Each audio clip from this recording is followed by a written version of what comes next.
I want to talk about the mask I wore to survive, hiding myself to survive. Loving me unconditionally.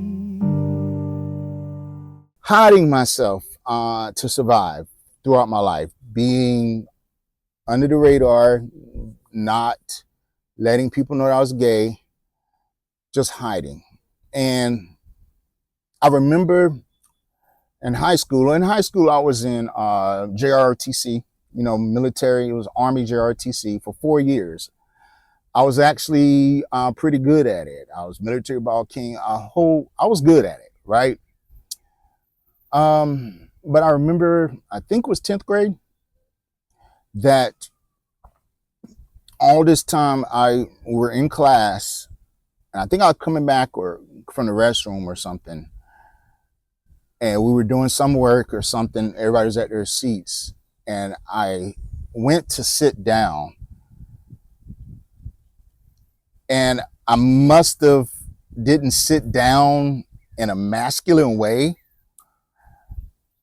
but one of the kids were like, "Look at that faggot, boy, that's a faggot right there. Look how he sat down." And I was like, shit, what did I do? I'm telling you, it crushed my spirit. It crushed my heart because everyone started laughing. You're already in Army ROTC in the early 90s, so you're supposed to be masculine, this man. Even, I think what crushed me even more is that when I looked up, the ROTC commander or instructor, grown ass man, smirked and kind of chuckled himself. And that, I can't describe how that made me feel.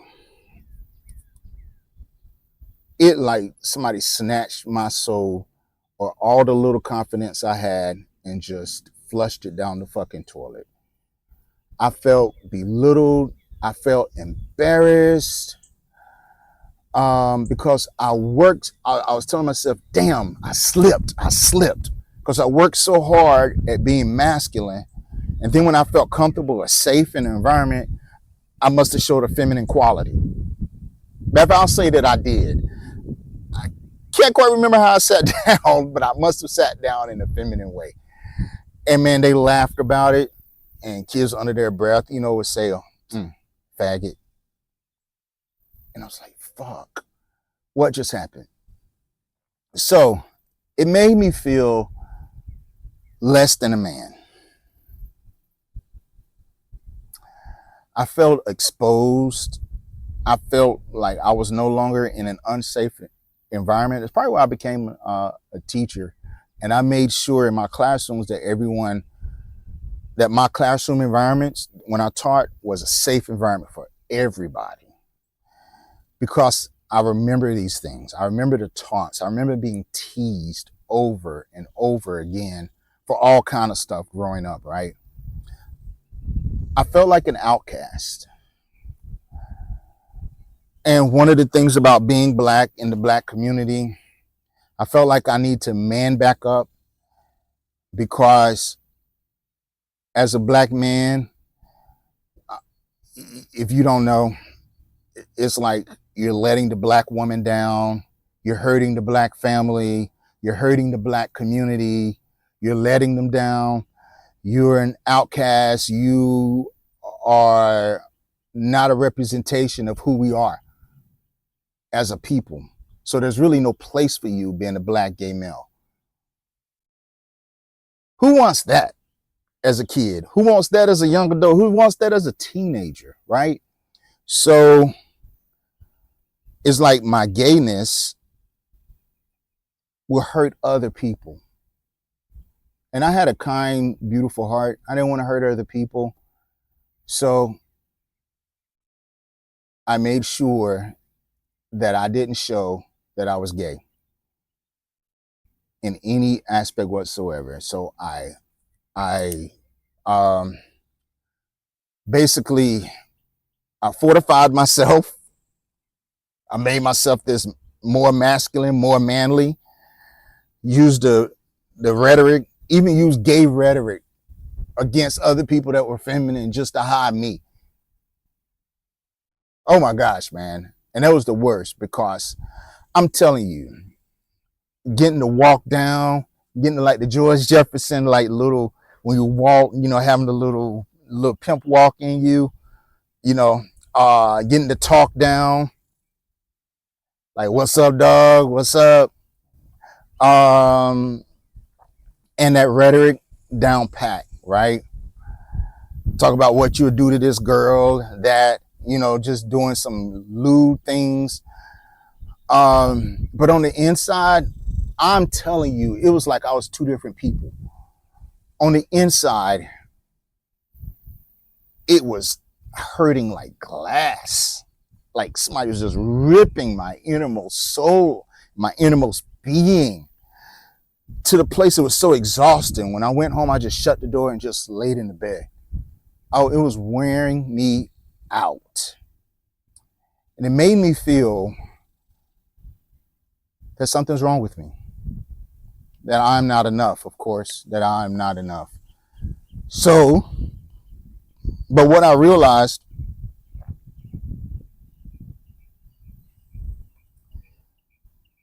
even though I was around people and I wasn't alone, I was alone. I felt like I didn't fit in. I felt like I was just so different from everybody else. I tried to be in this group, that group, whatever the case may be, but on the inside, I just didn't fit in. I just felt so different. I felt like a weirdo. Even people said that. One thing I also realized, and I'll just be truthful and honest with you, is that even a lot of these black men that had this toxic masculinity, they were on the DL. I'm telling you what I know that I know that I know is that a lot of them, the ones who like preach the hardest against homosexuality, man, pastors, community leaders, politicians, you name it, police officers, just, they were DL. They were, and anybody that don't know what DL, it means down low. I mean, you acted like you like females, but behind closed doors, you hid and secretly had sex with men. A lot. I'm not talking about one or two. I'm talking about everywhere, all over the place. And I would never, ever, ever, ever, ever expose these people. That's not love. I would never, ever do anything to hurt or jeopardize who they are, what they've built, or hurt or destroy their lives. That's just not me. And it's just not, it's not good. It's not positive vibes. I'm all about positive vibrations. I'm all about mindfulness, meditation, loving people unconditionally, no matter what state or being they're in, loving them unconditionally, just like I strive to love myself unconditionally. So I would never, ever do that. That's just not a good place to be on this journey, to be vengeful, to just do those things, right? That's not what I'm here for. That's not showing love. That's just making life worse for other people and myself. And it's just not me. Maybe somebody else, maybe somebody else's channel, but not mine. I would never, ever do that. I'm going to tell my truth, but I'm not going to cross certain lines. Certain things I would never say, or certain things I'll never do. However, they were everywhere, all over. But they were the same ones that just made it so hard and so much worse. They were in on it as well. It's making people feel down and hurt and whatever the case may be.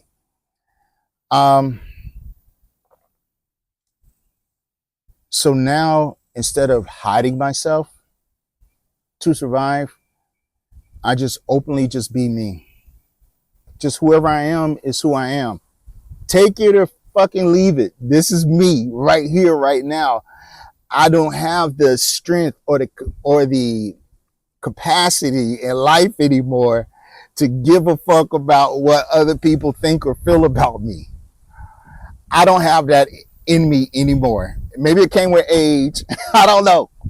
But and it's a better life to live.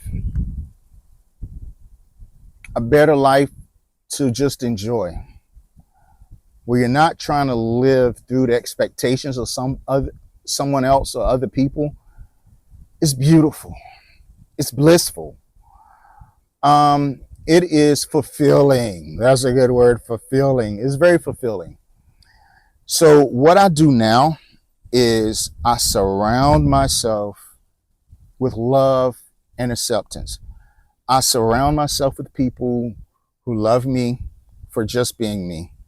I don't have to put on the front. I don't have to put on a show.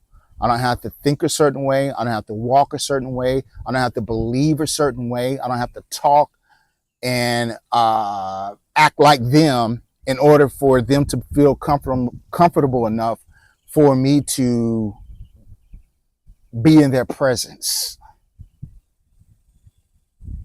I learned how to say no whenever boundaries are crossed. I learned how to give boundaries. I've learned how to say no when I don't feel comfortable in any given situation. Instead of being a yes man or a people pleaser like I've been most of my life, if I'm like, someone asks me something and I'm like, then the answer is no. Because I have to protect me.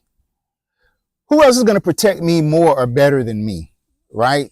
So I have to protect me. I have to love myself enough to say no, to love myself unconditionally. So no more hiding, no more putting on this front, no more putting on this mask, no more having to walk in this toxic masculinity. If I'm feminine, I'm feminine. If I'm masculine, I'm masculine. If I'm both, I'm both. Whatever it is, I am just me. I'm just going to love myself unconditionally. And you have the right to do the same. You have the right to love yourself unconditionally. You are loved. If no one told you today that they love you, I love you. Never met you, but I love you. The fact that you're here means that you are deserving of love. You're deserving of happiness. You want joy. You want peace. You want prosperity. You want to hope again. And you can hope again. Follow me on this 30-day challenge. This is day 3 in hiding myself to survive and in loving myself unconditionally. And remember, unconditionally means that I may not like all the places I'm at or where I am right now, but I still love me. Because there's only one of me, and he is worthy of love. J Love, loving me unconditionally. Have a great day.